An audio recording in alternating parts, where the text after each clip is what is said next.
Hello and welcome to episode 28 of the Made by Mumino podcast. This is a knitting podcast and my name is Kathryn and I'm coming to you today from a lovely sunny spring day in Mönchengladbach in Germany, which is kind of near Dusseldorf, kind of near the Dutch border, that kind of area.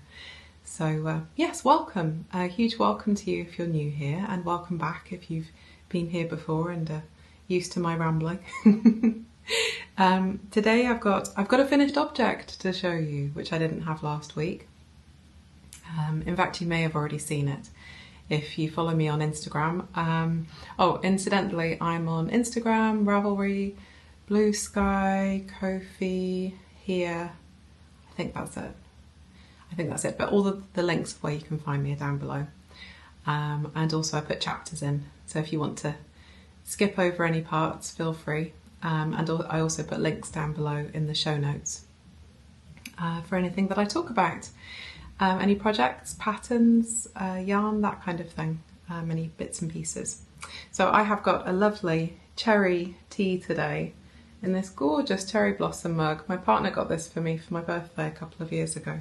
There's a little shop locally. I live in Mönchengladbach, as I said, and in Reit, which is the part that I live in. There's a really nice little sort of, I don't know what you call it, it's like a bits and bobs food and housewares kind of shop. They sell tea and coffee, but also lovely mugs and homewares and bits of chocolate and stuff like that. Nice sort of gift boxes for Christmas, that kind of thing. It's called été petite, which I think means like to be fussy, to be picky, that kind of thing. Or finicky maybe, I think might be a good translation. If you are German or speak German, please put down in the comments what you think a good translation of été petite might be. My German is I was going to say it's okay, but then there are witnesses to how bad my German is. I go to a knit night locally, most Fridays, not every Friday. And it's kind of the only time every week that I kind of properly speak German for an extended period of time that's not in a shop or something like that, just as a short interaction. And I'm fine for like 5 minutes, but after 2 hours, kind of drained. And but it's getting easier. It's getting better. But I can't say that my German's okay because there are witnesses who may be watching this. So yeah. Anyway.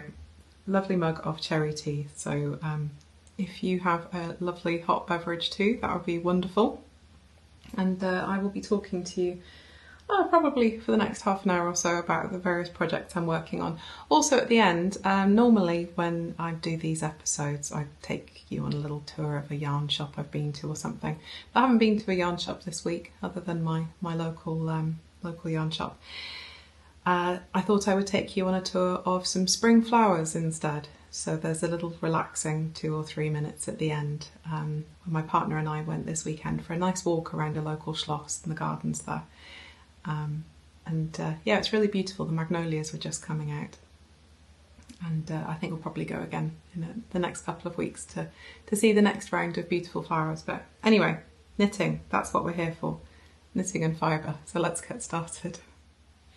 Okay, today I am wearing my Hunaja Sweater. This is by Isabel Kramer and it's a really nice simple knit with a lovely lacy yoke detail. I've worn this before, I think back in the early days of when I started filming this last year sometime. But I really love this in the spring. It's a really beautiful colour. I must admit I struggle with wearing this colour. I'm better with sort of warmer earthy tones. And it's got a little bit of blue in it, like a pale blue, that I feel drains me a little bit. But do you know what? It's such a beautiful colour. And the yarn was free. My mum bought it for herself and wasn't sure about the colour. So I pinched it and made myself this Hunajas. All of my notes are on Ravelry. I've followed the pattern other than the bind off at the end, which was supposed to be a flat garter panel at the end, but I found that it kept rolling up. I think it was because I added a few increases down the sides, so it just made it flick up. It also might be the yarn as well, I don't know. But I pretty much followed the pattern. Any changes that I made are in my notes on Ravelry. I love wearing this in the spring. I feel it's a really nice spring colour, sort of matches kind of my tulips today. I made this in, as I said, free yarn, stolen yarn from Bar Ramu, Titus. I think it's discontinued now. If not, I'll put a link down in the show notes, but I'm pretty sure it's discontinued. I know that Bar Ramu got bought out by another company, I think. I might be misremembering, but I'm pretty sure they don't make this one anymore. A few shops still sell it. It's a nice yarn. It's a fingering weight, and because it's got a bit of alpaca in it, I think it's slightly heavier than just a plain sheep wool yarn. And it's a mixture of Wensleydale, alpaca and BFL. So it's a nice hard wearing mix. I find sometimes alpaca to be a little bit prickly, and this is a prickly one for me. It's not, it's not the softest, but as a jumper like this, it's fine. I tend to have more problems when it's sort of a hat or something like that. But yeah, this is a really nice, easy to wear jumper. I will put a picture up here of me wearing it just after I made it. I seem to remember my hair was much, much shorter. Over the sort of COVID period, I stopped colouring my hair, and to let the greys catch up, I cut my hair very, very short. And I've been growing it out ever since. So you can see how old my knits are, depending on how short my hair is, and I think my hair is pretty short in that one. So yes, this is my Hunaja sweater from Isabel Kramer. Nice, simple knit. Would definitely make another one. I always say that about the knits that I like, but I very rarely do, other than today, where I have cast on a second version of something that I knit in the past, which I will show you a bit later on. But yeah, nice simple sweater, knit on 4mm needles, I think. No, 3.5mm needles, so US 4. And just a simple round yoke construction. I really like that there's no rib here. It makes it feel a lot lighter around the top. Yeah, all my notes are on Ravelry, as I said. Very nice pattern, so check it out if that's something that you're looking for. Okay, the second thing I have to show you today is a finished object. I finished my Hunaja sweater.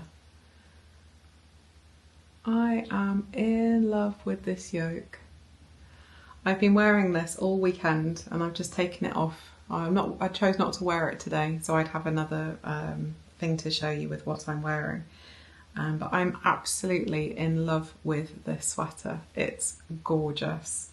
This was a test knit, or this is a test knit I should say, for Anniina Juuti, Finnish designer. And you will have seen in my last 2 episodes me talking about this as well. Oh, look how that lace work has opened up. Blocking is magic.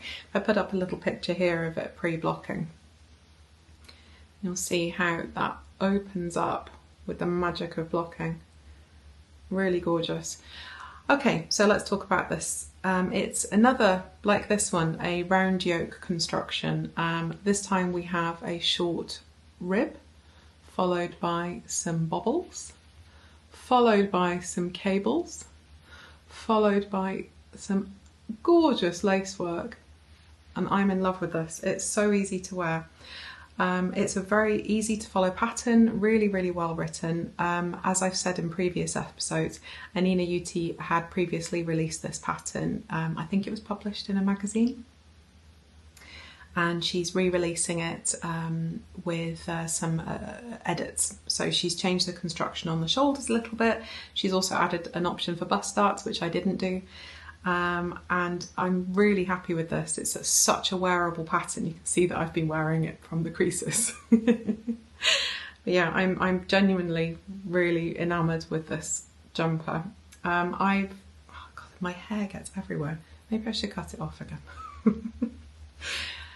I made this in Woolly Knits British 4-ply cones held double, and I used 2 different colours, and I don't know if you can see there, we've got 2 different colours at play and more hair. My goodness, I must be molting. So the 2 colours I used here are Blue John Nep and Pine Forest Green, and it's creating this gorgeous sort of peacock green effect. Absolutely glorious. The little white dots or the little greyish nups you can see over it, that's from the Blue John Nep. and it's created a fairly dense fabric, but for me this is perfect as an extra layer, as a sort of a transitional jumper, or as a you know, an extra layer or whatever. It's really gorgeous. In the photographs, did I already say I was going to put a photograph up? No, of the pre-blocking. I'll put up a video of me wearing it here. I don't know why. I think it must have been because it was in low light. You cannot see any of my wrinkles in this video. It's amazing. I use for filming and stuff, I use a DJI or Osmo, a little pocket thing. And something about the way it balances out the light in low light is very, very flattering. So I will film in low light outside with the light behind me more often. But anyway, there's a little video of me wearing it.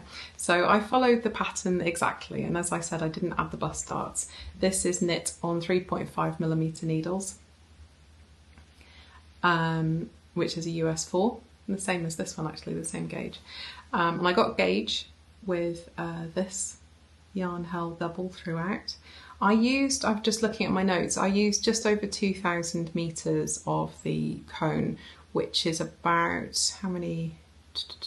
Yeah, so it's just under one cone, about 450 grams altogether, just give or take. And the construction's really nice because you do this little yoke, and then you've got a little raglan bit here, and then you just knit down. And instead of having a rib at the bottom, there's this folded hem, which is really, really nice. I love this. I'll be thinking about doing that again on other jumpers, I think.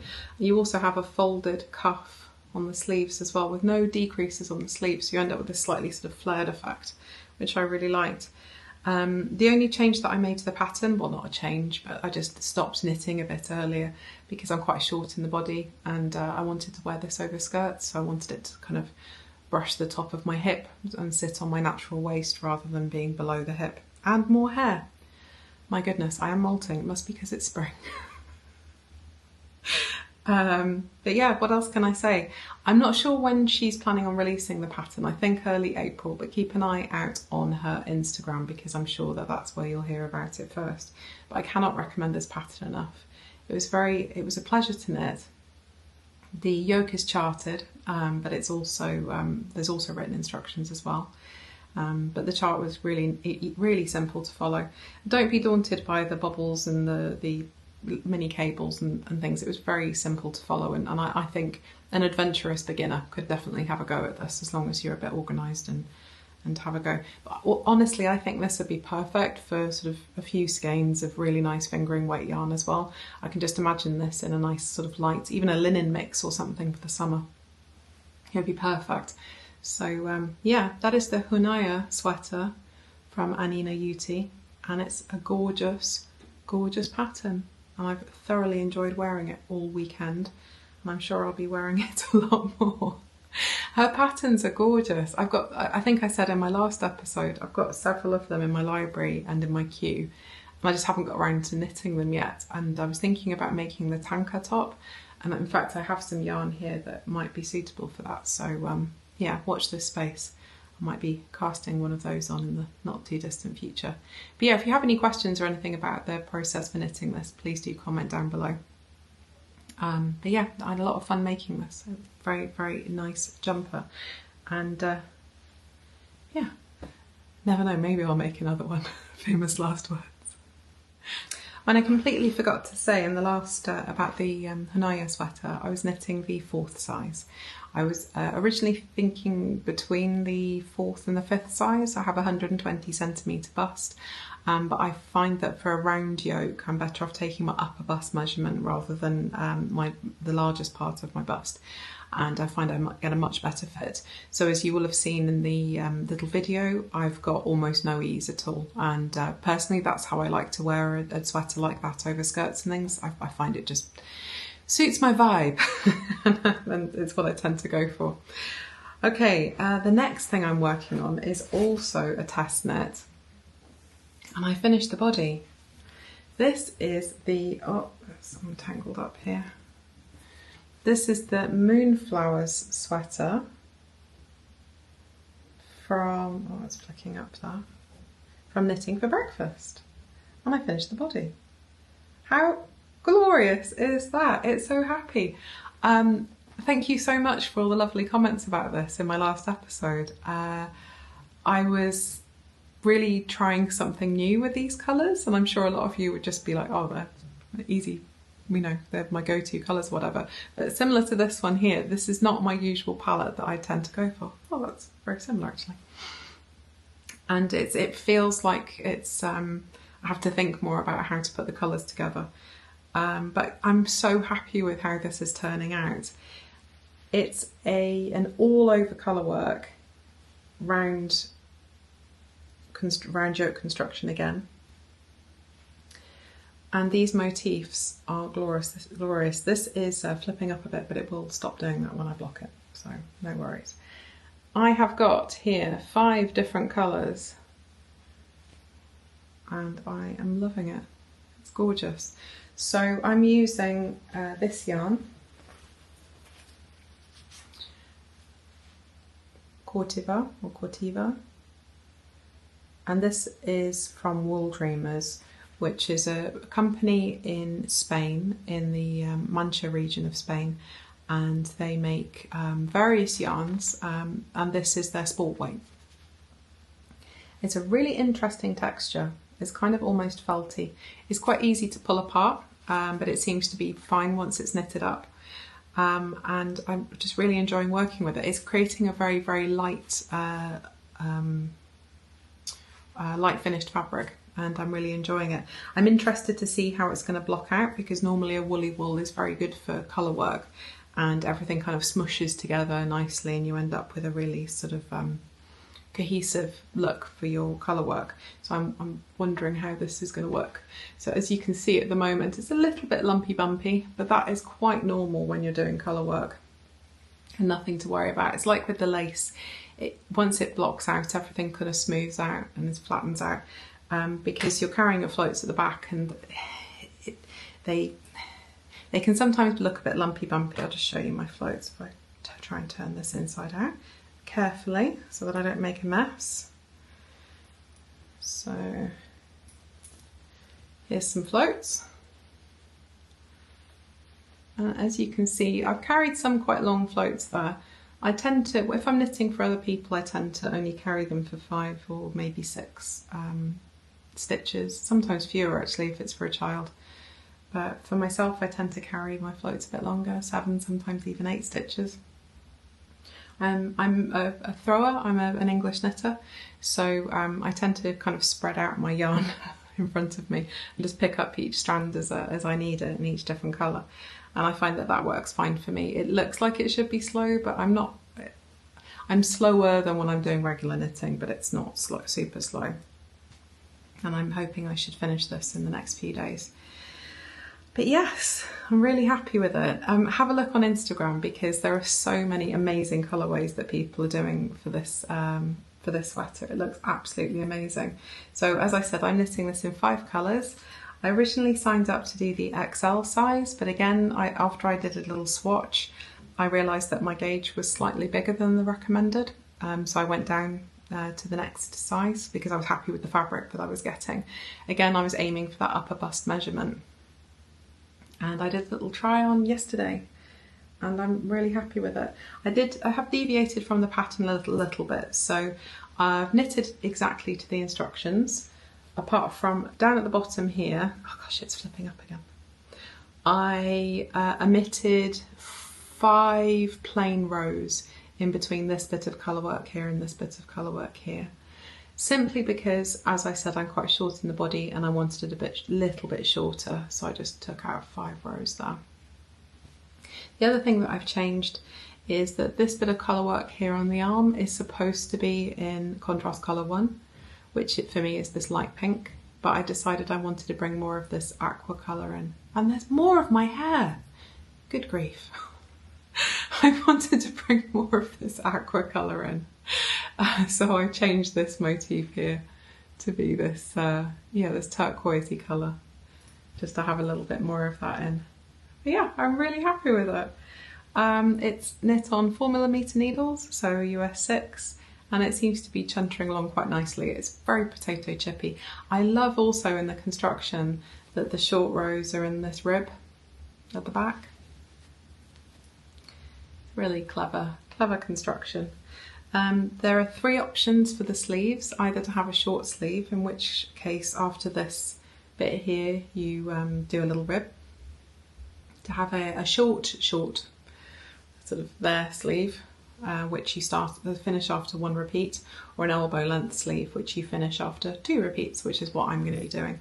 But several of the testers have done different options again. Instead of doing the alternative motif, they've done this floral motif on the arms, and it looks really nice. And some people have done full length sleeves as well.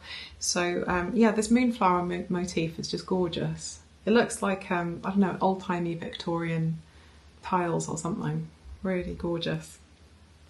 I'm looking forward to wearing this. I have a cream linen skirt that this wants to go with. So yes, that is the Moonflowers test knit that I'm making for knitting for breakfast. I think that this is also going to be out in early April. I think they said, I've got the 5th of April in my head, but I'm not 100% sure on that. But if you follow them on Instagram, you'll be the first to hear about the release when it comes out. But this is a really, really nice sweater. But I'm planning on using this moonflower motif elsewhere as well, because it's just so pretty. I'm thinking it would make a really nice sort of spring cowl or something. So yeah, I'm planning on using that somewhere else. But watch this space, because I should have finished this reasonably. I should be finishing this reasonably quickly. I don't think I'll be working on it for that much longer. So yeah, that is my first WIP. Okay, my next WIP is a cheeky, naughty WIP because I've got other things that I need to be doing. But I've been wanting to cast on something with this yarn since I bought it. If you've been watching me for a while, you've seen this yarn before and you know how much I love this independent dyer. This is from Ross at the WE Yarn Company. Let's see the label there.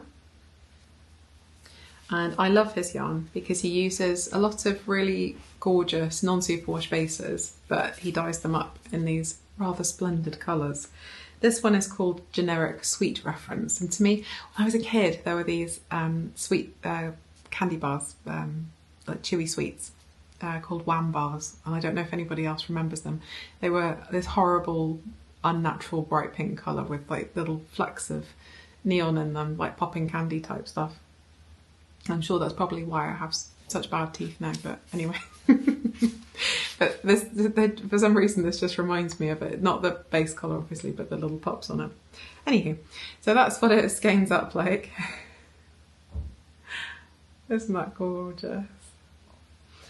And yeah, I'll have to admit, I've been feeling a little bit homesick and a little bit war the last couple of weeks. It's been a bit, yeah. So I thought I needed something to cheer myself up.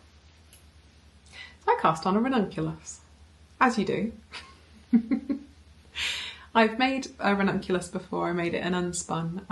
If I haven't already talked about it on the on here, I must do so at some point. It's really, really nice. It was. I also watched a podcast from what's the name of her podcast? Nikki on Knitting with Cat Hair, and I saw her ranunculus that she made a couple of years ago. Excuse me, we're done. Yes, anyway, I saw Nikki's ranunculus that she made from, I think it was in Newton a couple of years ago, and it inspired me. So I had some unspun from woolen twine from Jule up in Hamburg, north of me. And I made myself my first ranunculus. So I thought it was high time I made another one. And here it is. So I just knit the basic pattern. And I've put my adaptations, my modifications that I do into Ravelry. But I cast on for the wider neckline, and I knit the basic pattern. But then I just add in some extra increase rows. So once you split for the sleeves and put in the raglan, so not split for the sleeves, put the raglan increase section in between the sort of the plain knitting parts, I put in a few extra increases and a few extra body only increases just to get the depth of the yoke a bit more. because I find that the modifications that were made for the larger bust sizes, I find it's just too voluminous. I want something that's a little bit closer fitting for my shape.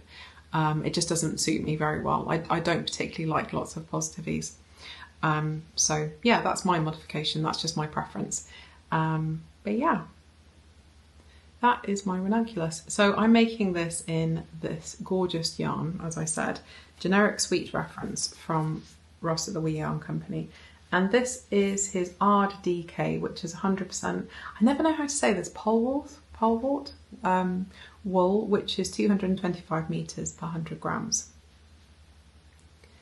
And it's making this gorgeous, creamy, pinky, neon-y delight.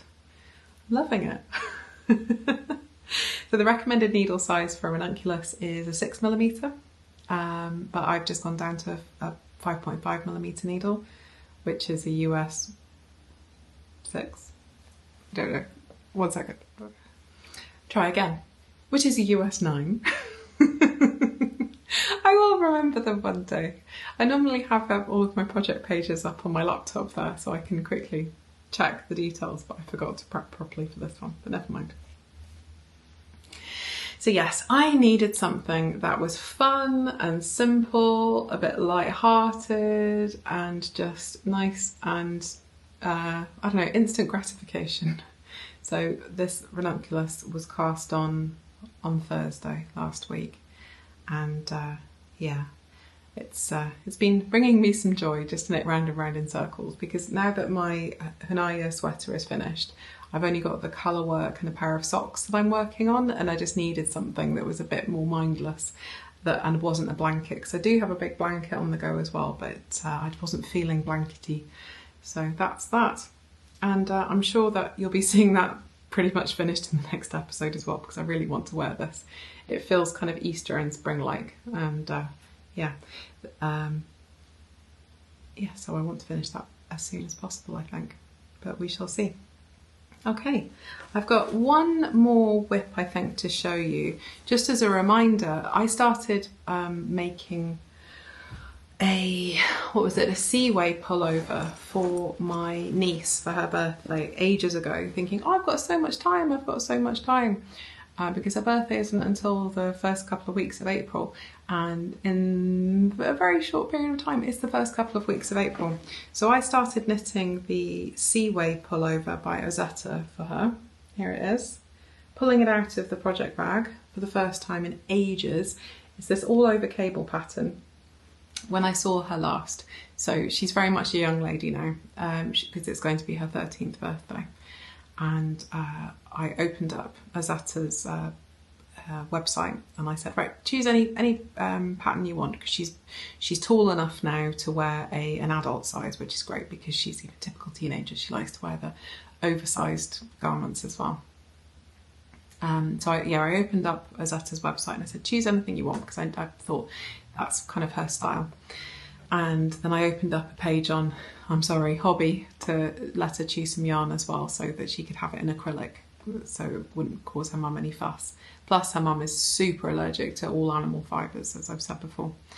And she chose the Seaway pullover, and I'm so close to the end. All I need to do is put the collar in and put the sleeves in. So I'm getting it out now to hold myself accountable, but I need to finish this week so that I can get it posted off to the UK for her birthday, so it will arrive on time. How lovely is this texture?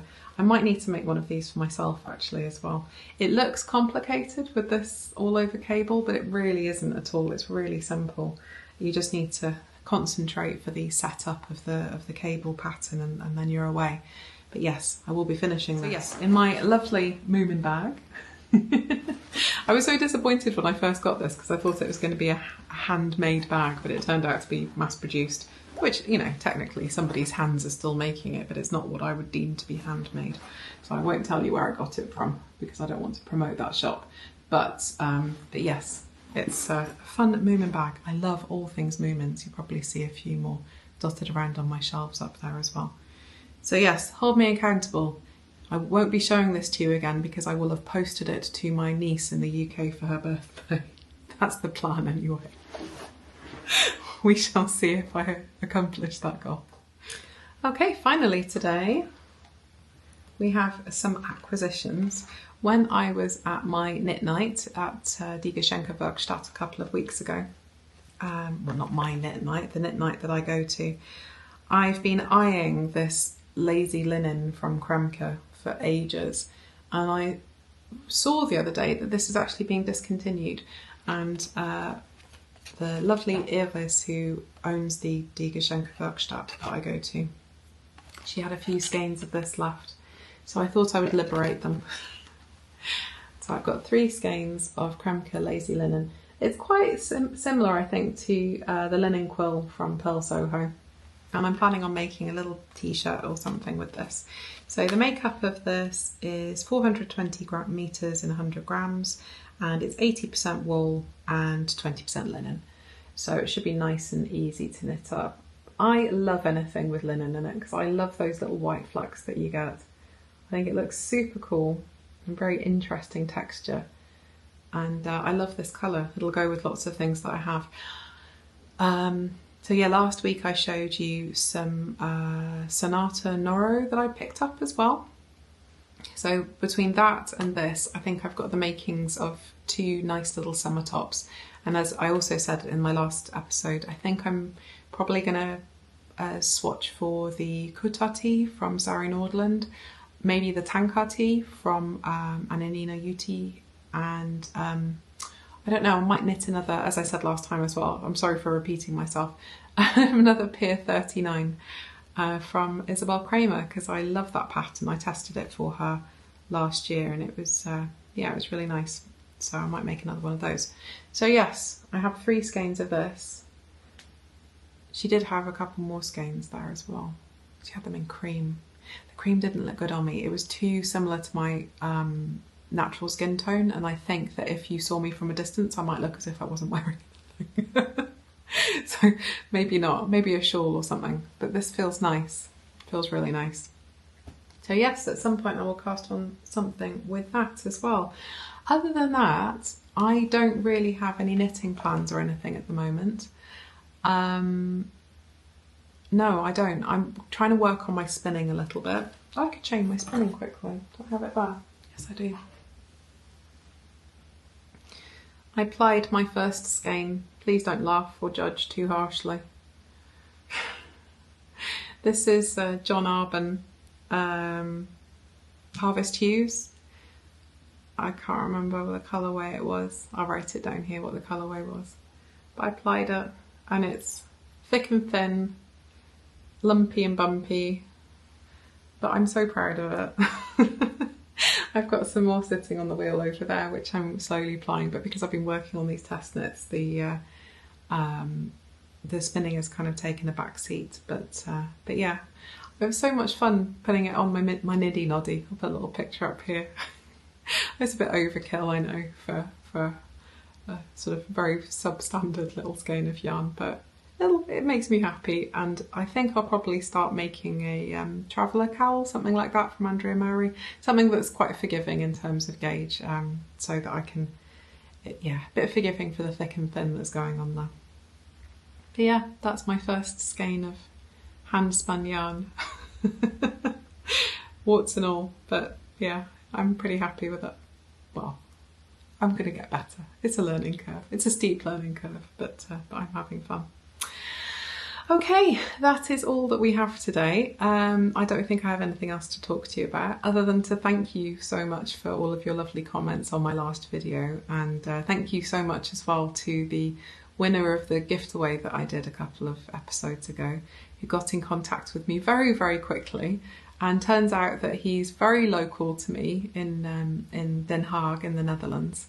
So my partner's birthday is coming up, and when I was sorting out the gift voucher for the person who won, and I was checking out the shop, I thought, oh, this looks very interesting. They sell merchant and Mills fabrics and everything.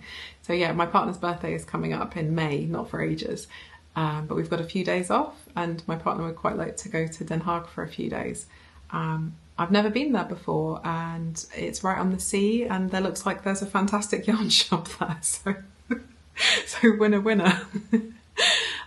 So yeah, we might end up going there. So thank you very much to the winner for enabling me in my bad behaviour and making irresponsible purchases of yarn and fabric. But what can you do?